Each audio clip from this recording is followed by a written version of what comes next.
Hello everyone. After completion the chapter Biotechnology, Principles and Processes, we were discussing about the NCERT exercises with their solutions or answers. We have completed some questions and now we will discuss remaining questions of this chapter. Let us start. Question number 11. Explain briefly A. PCR, B. Restriction enzymes and DNA, and C. Chitinase. A. PCR. In molecular biology, PCR means, or the full form of PCR is polymerase chain reaction. It is a technique to amplify a gene or a fragment of DNA in order to get a few copies. It is widely used in the gene manipulation process. The phenomena involves the in vitro synthesis of sequences with the help of a template strand, a primer, and a thermostable DNA polymerase enzyme produced by a bacterium known as Thermus aquaticus. The enzyme uses the building blocks deoxynucleotides in order to extend the primer. PCR के बारे में हम लोग पहले भी पढ़ चुके हैं और ये आप लोगों को अच्छी तरह से पहले भी समझाया जा चुका है और अभी इस क्वेश्चन में आंसर किस तरह से करना है ये आप लोगों को बताया जा रहा है जिससे कि आप इसे आसानी से समझ सकें कि लिखना क्या है। और ऐसे एक बार मैं फिर से आपको बता दूं कि पॉलीमरेज चेन रिएक्शन और पीसीआर ये एक प्रोसेस है जिससे जीन के कई कॉपीज का सिंथेसिस किया जाता है, उसका संश्लेषण किया जाता है या बहुत सारे कॉपीज बनाए जाते हैं और इसके लिए एक विशेष उपकरण का उपयोग किया जाता है जिसे थर्मल साइक्लर कहा जाता है। और पीसीआर में 3 स्टेप्स होते हैं। The following are the 3 steps in PCR. ये भी आप लोग को बताया जा चुका है, फिगर के द्वारा समझाया जा चुका है। यहाँ पर एक तरह से आप लोग समझिए तो ये आप लोगों का एक रिवीजन है। तो पीसीआर में 3 स्टेप्स होते हैं। First denaturation, second annealing and third extension. Hindi में निष्क्रियकरण, ताप अनुशीलन एंड विस्तार। ये 3 जो है ये पीसीआर के स्टेप्स हैं। पॉलीमरेज श्रृंखला अभिक्रिया, इसको पॉलीमरेज चेन रिएक्शन को हिंदी में पॉलीमरेज श्रृंखला अभिक्रिया कहते हैं। तो first, initially the double stranded DNA molecules are heated to a high temperature to separate the two strands into a single stranded DNA molecule. इसमें फर्स्ट जो है उसमें डीनेचुरेशन है। इसमें क्या किया जाता है? डीनेचुरेशन मतलब निष्क्रियकरण। इसमें डीएनए को high temperature that is 92 degree Celsius पर 1 मिनट के लिए थर्मल साइकिल में गर्म किया जाता है, जिससे क्या होता है कि उसके डीएनए के दोनों स्ट्रैंड जो हैं वो अलग हो जाते हैं।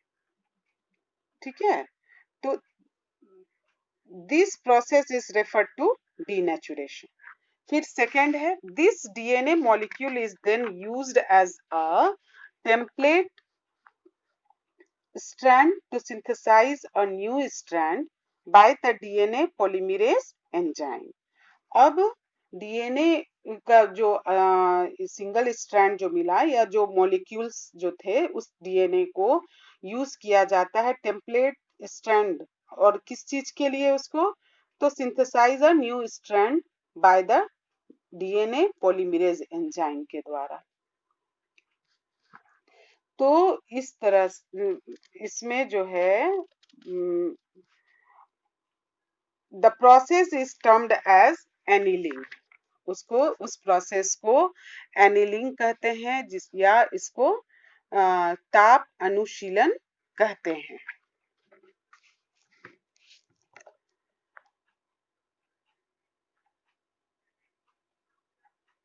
That leads to the replication of the original DNA molecule, and the process is carried out for multiple cycles to obtain multiple copies of the rDNA fragment.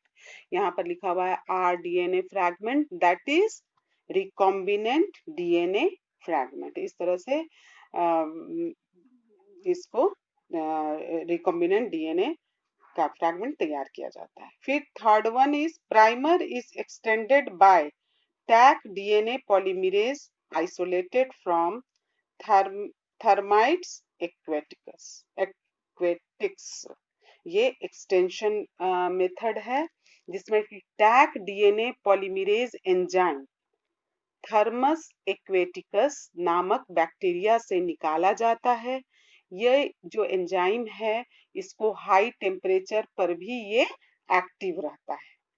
और जनरली क्या होता है कि जितने भी एंजाइम होते हैं वो हाई टेम्परेचर पर इनएक्टिव हो जाते हैं, लेकिन ये टैग डीएनए पॉलीमरेज एंजाइम है ये हाई टेम्परेचर पर भी एक्टिव रहता है, और इसीलिए टैग डीएनए को थर्मोस्टेबल कहा जाता है, माने कि यह जो टैग डीएनए थर्मोस्टेबल होता है।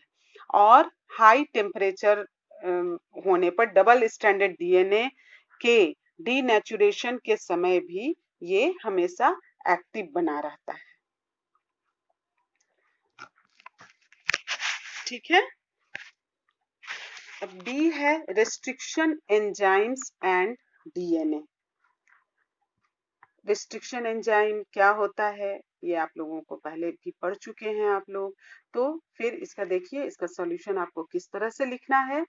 तो इसमें in molecular biology restriction enzymes are molecular scissors. Scissors का मतलब होता है कैंची, और मॉलिक्यूलर सीजर यहाँ एक वर्ड ये जो टर्म यूज किया गया है ये रेस्ट्रिक्शन एंजाइम के लिए यूज किया गया है जो डीएनए को कट करता है, काटने का काम करता है।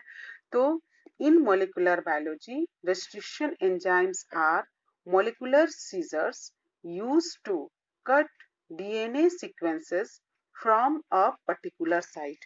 और ये एंजाइम डीएनए को एक उसके पर्टिकुलर साइट पे ही कट करता है।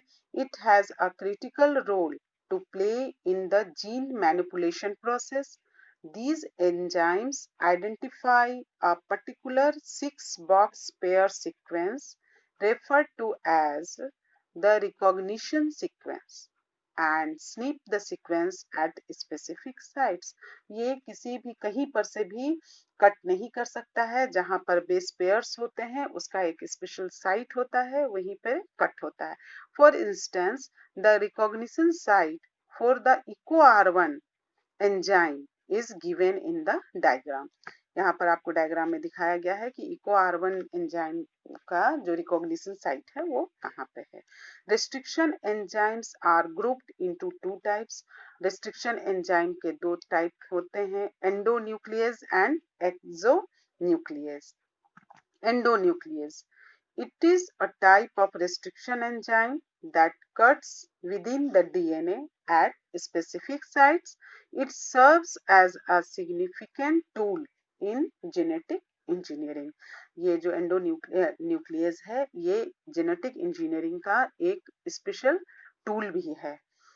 Typically, it is used to make a snip in the sequence to get DNA fragments possessing sticky ends। These ends are later fused by the enzyme DNA ligase. ये एक specific point पे DNA के fragment को sticky ends के साथ cut करता है और बाद में ये कैसे जुड़ते हैं, ये डीएनए लाइगेज एंजाइम जो है वो जोड़ने का काम करता है। हमेशा ये ध्यान रखना है कि रिस्ट्रिक्शन एंजाइम जो एंडोन्यूक्लियस हैं वो कट करने का काम करते हैं, लाइगेज जो है वो जोड़ने का काम करते हैं। एंड सेकेंड रिस्ट्रिक्शन एंजाइम जो उसका को ग्रुप किया गया है 2 टाइप्स में, तो सेकेंड टाइप है exonuclease. This type of restriction enzyme removes the nucleotide either from 3' or 5' ends of the DNA molecule. And C, chitinase. ASE अगर किसी में भी लगता है, जैसे हम लोग न्यूक्लियस बोलते हैं और यहाँ पर काइटिनेज है, तो ये क्या है, ये एक एंजाइम है। It is a class of enzyme that is used for degradation of chitin that forms the main component of the cell wall of fungi. Fungi और फंजाई, इसका जो सेल वॉल होता है वो काइटिन का बना होता है और उसको डिग्रेड करने के लिए काइटिनेज एंजाइम का यूज किया जाता है। तो hence to isolate the DNA enveloped within the cell membrane of the fungus, the chitinase enzyme is used to break the cell to release its genetic material. ठीक है, मतलब काइटिनेज एंजाइम का use होता है काइटिन को break करने के लिए जो कि सेल मेम्ब्रेन में होता है, ताकि उसके जेनेटिक मटेरियल जो हैं वो रिलीज हो सके। ठीक है, आप लोगों को समझ में आ गया होगा। और अब सिर्फ इस चैप्टर से एक क्वेश्चन बचा है, क्वेश्चन नंबर 12, जो हम लोग नेक्स्ट लेक्चर में उसको डिस्कस करेंगे और ये चैप्टर खत्म हो जाएगा। Thank you.